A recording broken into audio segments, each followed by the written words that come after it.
ভারতের যুদ্ধ প্রস্তুতিকে নকল যুদ্ধ বলে কটাক্ষ করলেন রামপুরহাট ১ নম্বর ব্লক তৃণমূল কংগ্রেসের সভাপতি নিহার মুখার্জি।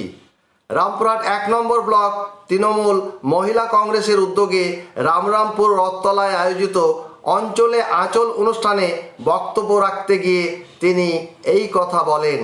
রবিবার বিকেলে বীরভূমের রামপুরহাট বিধানসভার রামরামপুর গ্রামের রথতলায় বীরভূম জেলা মহিলা তৃণমূল কংগ্রেসের উদ্যোগে এই সভা অনুষ্ঠিত হয়।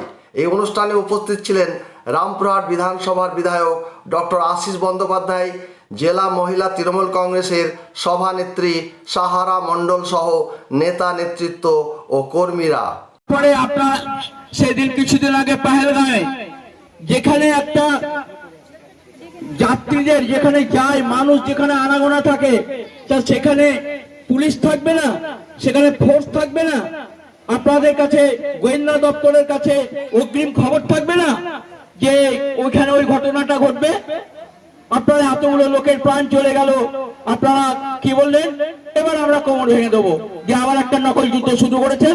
যেহেতু বিহারে পশ্চিমবঙ্গে ভোট আছে, এই যুদ্ধ শুরু করে আপনারা এটাই শুরু করছেন।